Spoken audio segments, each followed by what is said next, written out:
salutations to all. Welcome to this edition of Battle in the Trenches. I'm your host, as always, Towley. Hey, it's Three Hole Punch Jim. How are you? You know, Jonders, it's great to be here. I cut open a bag from Whole Foods, really tossed it on the finance attire, and, you know, I'm ready to talk fantasy football in Week 9. We're halfway through the season, which is kind of sad, but, I mean, we're getting into the nuts and bolts here.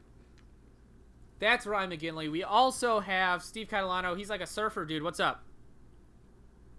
Oh, sorry, I couldn't hear. Those waves were too loud. I'm pumped to be back. It's Week 9, ready to talk some fantasy football.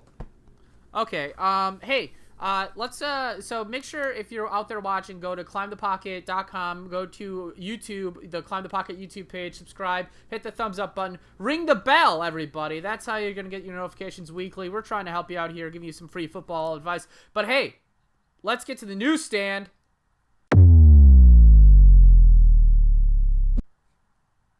Andy Dalton benched on his birthday. That's what kind of birthday present is that?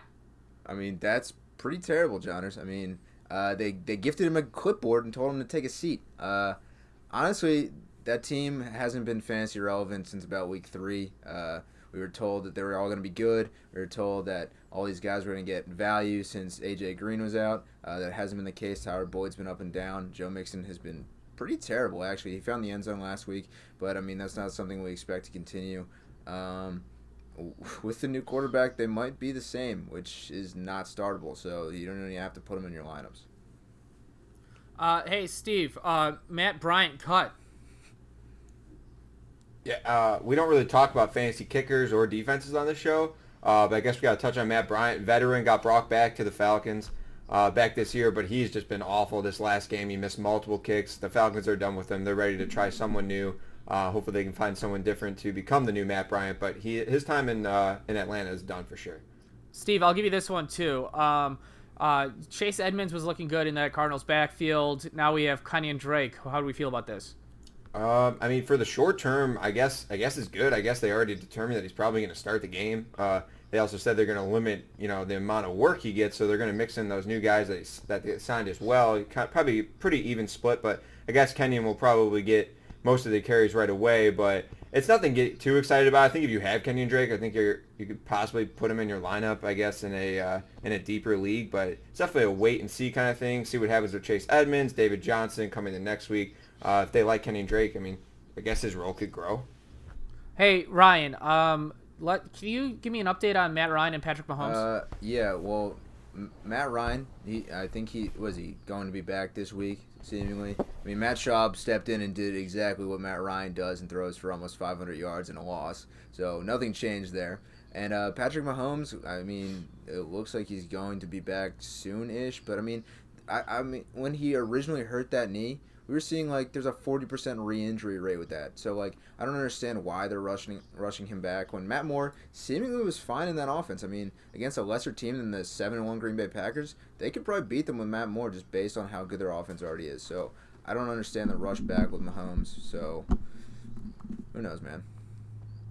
If you're going to come off the bench, you're going to get sweaty. Bring a towel. Hey, let's get to our sits and starts. Steve, you want to start us off with some quarterback starts? Quarterbacks I love this week. Gardner Minshew. We just can't stay away from this guy. He seems to get mentioned in every episode. He's going against Houston in what seems to be probably a pretty high-scoring game. They're a bottom 5 defense against the pass. So put Gardner Minshew in your lineup after that big week last week. And then also another guy, Matt Stafford. This guy is back. He's on pace for over 4,000 yards and 30 touchdowns. The last 3 weeks he's gone over 300 yards. He's got 7 touchdowns total. He's on fire. You got to keep this guy in your lineup against Oakland. Hey, do you know what they have in the Jaguars' home stadium? Ghosts. Go. They have a pool, and if you go to the pool, you better remember a towel. All right. Let's get to your starts here. Well, actually, let's move Steve up to the 50-yard line. Ryan, let's get to your starts. So I'm starting Josh Allen this week against Washington because their defense has been pretty atrocious, and it kind of seems like Dwayne Haskins might start, and he's been throwing picks left and right, giving short fields to the team they're playing. So short fields for Josh Allen with those legs. Josh Norman's been terrible. I expect him to be on John Brown, and John Brown's been really, really good. I mean, he had another solid game this last week in 40-mile-an-hour winds. And I'm also starting Sam Darnold, baby. I'm starting him against the Miami Dolphins, who somehow weathered the storm. The entire team did not get traded, but Xavier Howard going to IR, and Sam Darnold threw 2 touchdowns in a bad game this last week. So I think Sam Darnold with Robbie Anderson still on the team is definitely a solid stream this week. Hey, Ryan, you want to get a little high? Okay. Hey, I'm not going to give you any points. Sam Darnold, get out of here. It's a doppelganger thing, bro. Steve, let's sit some quarterbacks. Oh, man, it's so bright in here. I can't see anything. Another quarterback who's not going to be able to see anything after he's getting sacked all weekend is Kyler Murray playing San Francisco. This is my weekly chalk. San Francisco going against San Francisco. Put him on the bench. San Francisco is the real deal. Nick Bosa is insane. I'm also saying Daniel Jones versus Dallas. He's coming up. Daniel Jones coming off 4 TD performance, but Dallas has been pretty good versus quarterback. So I don't want to eat the bait. We all ate the bait when he went for 4 total touchdowns in his first start. But I'm not eating it this time. You lost me a little bit there when you started talking about eating stuff, but you're moving up the field anyways. 25 yards for you. Bait. I'm a fish. I'm eating it. No. I'm a fish. I'm a man in water. Oh, my Lord. If you're going to be in water, you better remember a towel. All right, Ryan, let's get some sits here, baby. Both of my sits are coming in the same game. Wait, can I cut you off? Can I say something here? I don't know if you're trying to do a sex appeal here thing, but your shirt is see-through. It's a see-through shirt. Not see-through? What do you mean? I can see your skin. What are you wearing? A red undershirt or like a pink undershirt? Is that your skin? One, as an Irish Catholic yourself, you should understand the complexity of our skin, Jonders. And 2, it could be pink. Yeah. I mean, we're barely in HD for the people on YouTube, and Steve makes me a tiny square. They can't see anything, and so I don't need to hear it. And anyway, I'm sitting both Lamar Jackson and Tom Brady in this game because it's going to be an absolute ball control game. I think it's going to be mostly run game. I know that the Ravens aren't dumb enough to just continue to give Tom Brady the ball back. They're going to try to control the time, and I think the Patriots are going to do the same thing. They're going to take what's given to them, and I don't expect 20 points out of either of those quarterbacks, so I'm sitting both. In all honesty, all jokes aside here, McGinley, I cannot disagree more. My one sit that I did last week worked to perfection when I said Odell Beckham. I'm starting both Lamar Jackson and Tom Brady. You're stuck. You haven't moved at all in this game. This is the worst Ryan trick McGinley. ever. He just told you to sit the number 1 quarterback. It doesn't make any sense. Lamar Jackson. All right, Steve, let's get some sense. Let's start some running backs. Running backs, we are starting Tevin Coleman after that big week. Now, we don't expect 4 touchdowns again, but he's going against Arizona.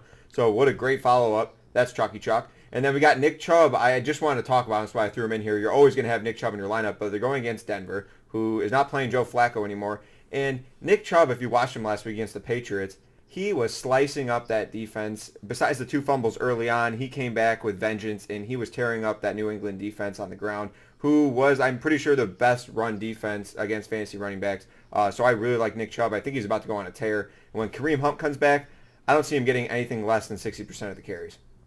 Steve has catchphrases. He's put thought into his outfit. That's a touchdown, baby boy. 7-0, Steve. Ryan, can you get off of the mat, please, and tell me what running backs I didn't know start? we were starting running back 1 and running back 8 for the week. I didn't know that's who we were going to start. I'm in my element. But he saved it by saying chalky chalk. Oh, yeah. It was a great catchphrase. He said chalky. He typed it in. I don't even know that counts. It's in chalky chalk like the stuff on his nose. I mean, it's in. Ooh, it's hot in here. It's getting hot. That's not even chalk.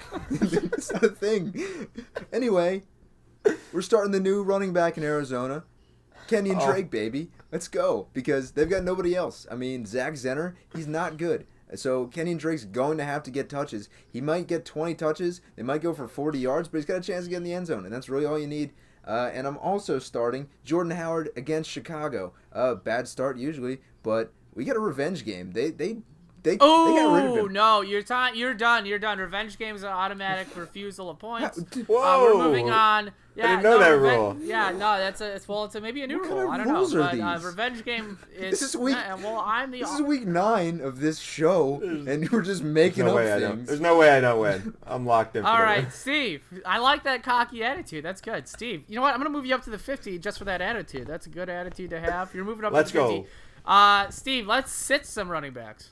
We're sitting David Montgomery against Philly. Their run defense is still really good. They're giving up less than 14. fantasy points per game to the running back position. So, and I just don't like this game. Philly versus Chicago. I think Philly wins. I don't like Chicago right now. They're obviously big mess. And then Mark Ingram versus New England. I think both teams are going to throw the ball a lot, which is why I agree with Jonders' take that Tom Brady and Lamar Jackson are good plays. I think they're both going to have to throw the ball a lot. And I don't see Mark Ingram getting going on the ground, a whole lot unless they get, stop within the one, get in there for a score. That's his only hope, to have a really good game. Steve, you move up to the 25. I think Ryan McGinley was hanging out with Towley before. You think he got a little high? This is another shadow government treatment that is undeserved. You moved me back last week. You're just making rules up. So, Ryan, give me your running back sits, okay? Please. I'm sitting, for one, Mark Walton, the fun fantasy pickup of the week since Kenyan Drake's been shipped out. He's on the Miami Dolphins, and they're a terrible football team. Kalen Ballage was the running back one at one point, and I don't think anyone should have started him that entire time. And, I mean, Kenyan Drake wasn't getting that many carries anyway, so I don't think he's worth the start. I'm also sitting Damien Williams. Damien Williams finally got back in the end zone last week, but I think Shady was a little banged up, and they've got too many weapons, and I don't like Damien Williams as a running back in general, so don't start Damien Williams. Huh. Interesting. Unreal. Steve, how about some wide receiver starts? Ryan, you just talked about three evolutions of the Miami running back field. I mean, Damien Williams to Kenyan Drake evolved into Mark Walton. And I got Jay Ajayi behind me, if that makes you feel any better. So here we go. Some wide receiver starts. I'm starting DK Metcalf. This is not for you, Jonders. Just Are you kidding? This guy's getting going. He's a huge red zone threat, and he's getting in the end zone. He goes against Tampa Bay at home, second most pass yards. I love DK this week. I wish I owned him. I don't own him anywhere, but I'm starting him if I have him. Tyrell Williams versus Detroit. They're bottom one-third pass defense, and I love him this week. He got in the end zone last week, first week coming off of injury. He didn't have a lot of catches, but I think his volume is just going to go up and up. So start Tyrell Williams. I think DK is going to the end zone, Tyrell is going to the end zone, and Steve is going to the end zone. And if you're going to go to the end zone, make sure you bring a towel. All right, guys. Ryan. Listen, to start, in the show notes, we're going to pull back the curtain here. There's like 6 exclamation points behind DK. So don't listen to anything he says about this is not for Jonders. And 2, it's so hot. This one's for Jonders. I think he does have the second most targets in the red zone. You could have brought that one up, but it's fine. But I think you need to cool off. I'm a little mad. I'm a little mad. I think Ryan, instead of debunking his points, listen. You should come up with your own. You guys have this towel surfer thing going that I didn't get the memo on. I'm wearing a piece of paper. We're laid back. We're vacation. You're an office man. We're on the beach living our best life. Yeah, this is the comfiest episode I've ever done. This is unbelievable. You should have been on the boat, the Lonely Island on a boat. Ryan, who are you starting at wide receiver? Come on. Well, to start, I'm starting Mike Williams with a still banged up Keenan Allen. I mean, he played pretty solid, but I mean, you can't trust that week to week. They're playing against Green Bay. Kevin King is going to be on Keenan, so Jair Alexander will be on Mike Williams. And Mike Williams has come on the last week, so I really like him. And I'm also starting, every single Detroit wide receiver that's worth playing. Marvin Jones, Kenny Golladay, and I might start a little Danny Amendola. Danny Amendola came on last week. He was a PPR fiend last week. I mean, he made Matt Stafford get to air the ball out to the guys deep down the field once they opened up the middle with Danny Amendola. So they're all playable, and that's because Matt Stafford was 25 yards worth of field for Steve. So I would expect the wide receivers for Detroit to also be. Right, Jonders? Oh, well, I wasn't listening. Steve, do you want to give us your wide receiver sits? That's fine. I'm sitting Courtland Sutton versus Cleveland. Now that Brandon Allen, first time I've ever heard his name, is now going to be the quarterback of the Broncos now that Joe Flacco's out with a herniated disc. And we're also sitting those Tennessee wide receivers, Corey Davis and A.J. Brown. Tannehill has looked pretty good the last few weeks, but they played Tampa Bay last week, and they're going against Carolina this week at Carolina. And Carolina's been a top 3 fantasy defense. Never mind what they did last week against the 49ers. They ran the ball all over them, but I just don't see that happening, in Carolina. So we're sitting those Tennessee receivers. Okay, Steve moves down the field to the 50-yard line. Ryan, who are you sitting at wide receiver? At this point, I'm sitting myself out of this game, but I'm also I'm sitting Terry McLaurin He's playing Buffalo. Scary Terry for Halloween. You're sitting him. Wow. Mostly because Dwayne Haskins came in and absolutely ruined his fantasy day last week. He had 7.9 going into half in PPR formats and finished with, you guessed it, 7.9. Dwayne Haskins needs to work on a little bit of everything, so I'm sitting Terry in the meantime. I'm also sitting Larry Fitzgerald and the boys against San Fran because San Fran still really good at defense.